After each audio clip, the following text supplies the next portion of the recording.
I find myself at crossroads with sports anime. Maybe because I've grown up around shonen action series like Dragon Ball or One Piece, I find more appreciation for their escapism than I do with sports. And it's not because I suck at them or anything, or I don't want to be reminded of my dad's disappointment in me quitting baseball. Oh wow, that got a bit personal. But as I begin to accept new genres later in life and give them a second chance, I find there are some really great sports anime out there. Haikyuu, Eyeshield 21, and the recent show Hinamaru Sumo are prime examples of reasonably good shows with a large cast of characters and dramatic stakes. Yet no matter how good the presentation, the characters, or the matchups are, I guess in my opinion they just don't come with too much of a risk or element of danger to care for. Then again, I did have a passing interest into one sport, and despite not ever in my life doing it, I appreciate the commitment, the skill, and the rough and tough atmosphere.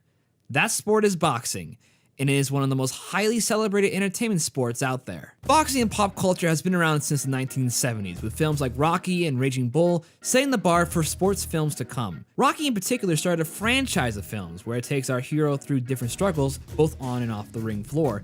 They can be goofy, fun 80s cheese, but can also be somber and melancholic looks into the lower class system. But mainly, they are really fucking silly, like Rocky faced Mr. T in one and a Russian Terminator in the other one. I mean, how more 80s can you get? Happy birthday, Polly. Wait, when the fuck did they get a robot? Where is my robot? Anime around the same time period were still outreaching to several overseas ventures until they can get their feet on the ground. Sports were a logical idea to actually adapt, since sports in general is the most popular entertainment product in the world, and with animation, it can look twice as good as in real life. Thanks to Rocky, the popularity for boxing shows went through the roof, and the Japanese decided to put their 2 cents into it with shows like Ganbare Genki and 1 Pound Gospel. Of course, before Rocky even came out, Ashita no Joe was the first true underdog boxing story, which helped boxing anime get a good sense of inspiration from. But with that being said, when boxing entertainment became less of a thing, or around the same time Mike Tyson decided to go all fucking crazy, shows like this stopped getting made. Volleyball, baseball, and especially basketball were all turning out much more returning demands, and for a time, boxing became a fad. But without it, the sports anime genre would never be what it is today. Why is that? Well, this is what I like to talk about today in this video. We'll look at 2 standout shows that help pave the way for other sports anime to take, and why their importance matters. It's something I like to call fly like an Ippo, sting like a Joe. Well, title gave it away. It's Hajime no Ippo and Megalo Box, the 50th anniversary series of the original Ashita no Joe series. And in the first corner is a former featherweight champion of Japan and the man concealing one hell of a megaton punch, his penis, the master of the Dempsey, Makonochi Ippo! Hajime no Ippo is the rise of young high schooler Ippo and his career from bullied teen to featherweight champion of Japan. Typical shonen storytelling, but it is done to the best of its advantages. Because unlike its competitors at the time, there wasn't any villain of the week evildoers or organizations of rooted conspiracies. It was just a series about boxers going up against other boxers in matches to see who is the best. A refreshing take from the non-stop cartoon action romp we got from shows like the original Dragon Ball. I think what works best about the show is characterization. In fact, we don't really see a lot of boxing half the time.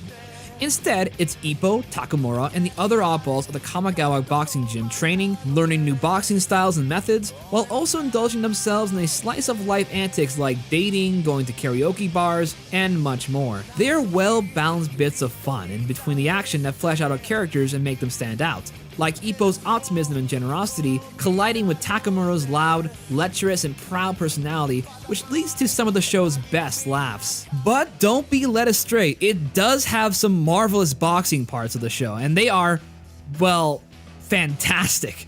The anime has 3 shows, the original Hajime no Ippo, Hajime no Ippo New Challenger, and Hajime no Ippo Rising, all produced by Madhouse, and if there's one company that knows how to do anime, it's Madhouse. If you need proof, well, just look at this.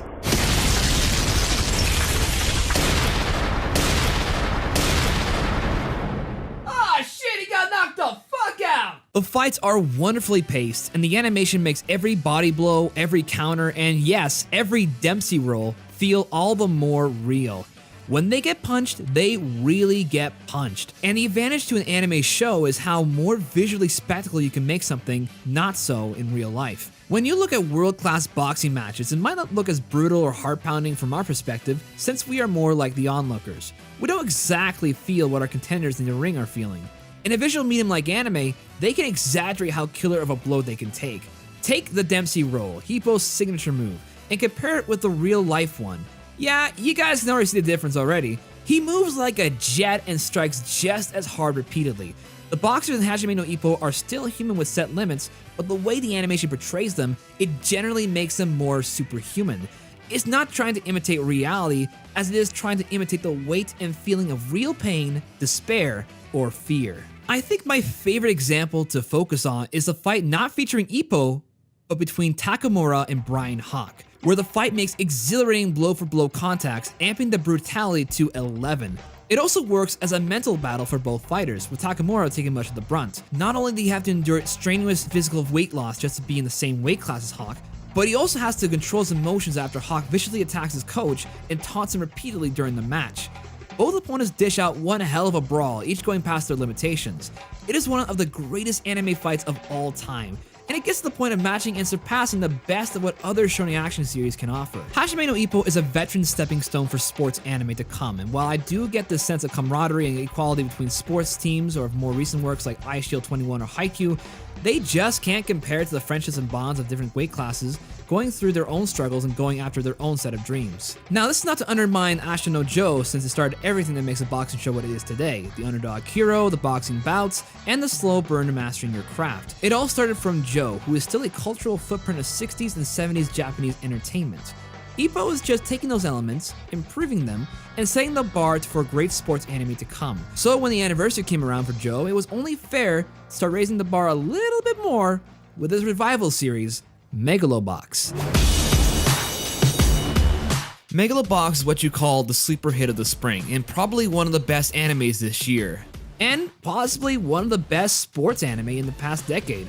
But how? In terms of animation, it replicates the classic art style of pencil drafts, which was all but abandoned when anime shifted into computers.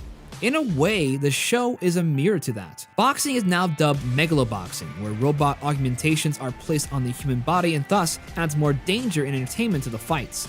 That is until a figure named Joe comes along with no gears in his back and starts to win fights through willpower and pure fighting spirit. Megalo Box is great because it is coming out at the right place at the right time.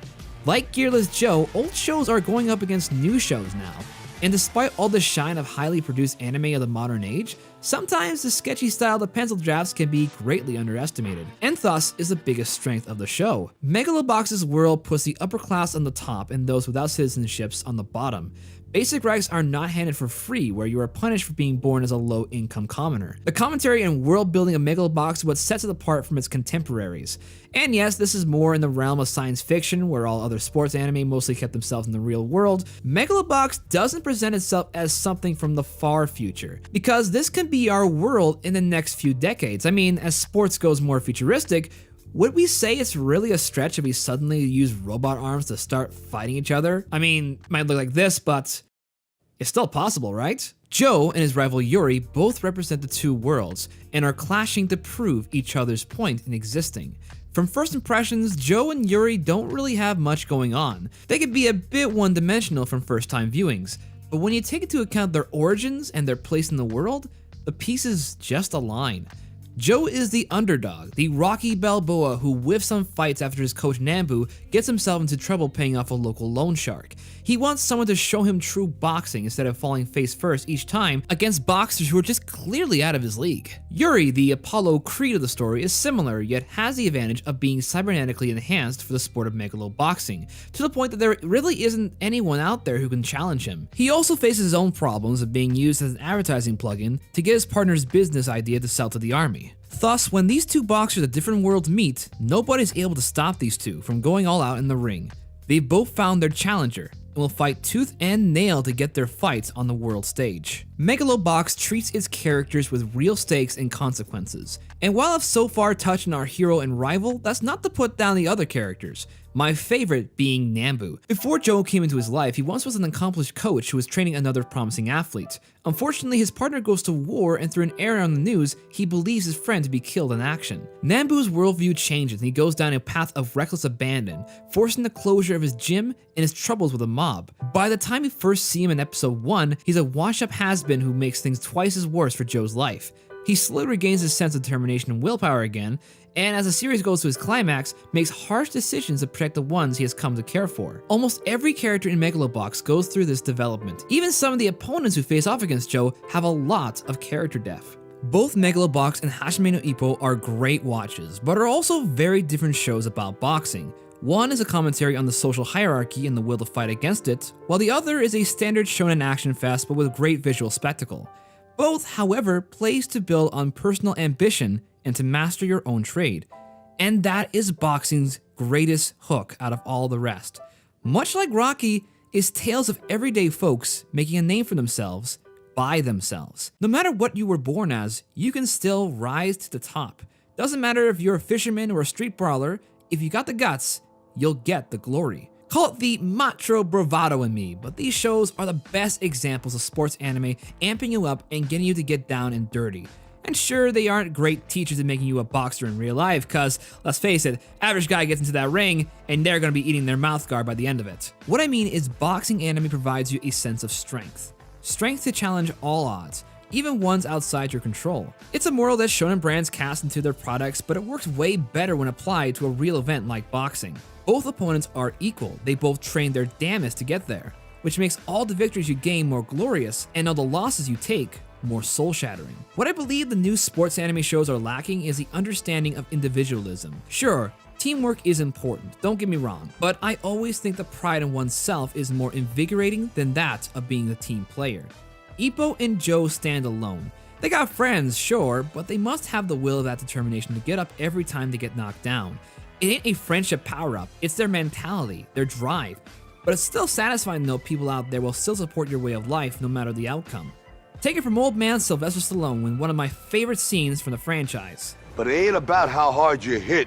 It's about how hard you can get hit and keep moving forward. How much you can take and keep moving forward. That's how winning is done. It motivates you to get up and fight harder. The pain is unbearable, but it only stays if you allow it. In fact, without this essential element, every other sports anime just can't compete. We wouldn't have scenes where Hinata and his team tearfully accept their loss during their meal in part due to Ippo's self-pity in his first loss and eventual comeback. Joe's strive to keep up with the pace of the boxing environment mirrors that of Naruko's struggle and sacrifice to keep his team ahead in Yowamushi Pedal. These shows pave the way for making us feel for characters' dreams and their ambitions. And while you can hang onto that volleyball and basketball team play all you like, myself and others are going to be holding on to the balls of our own 2 feet until that final bell rings. Thanks for watching. What are your favorite sports anime? I've listed some boxing anime to watch, so go ahead and do it. Hajime no Ippo is pretty long, but for a short one, try Megalo Box. Really good and worth a marathon. Comment down below and subscribe for more great content. It's your bra man stepping out of the ring.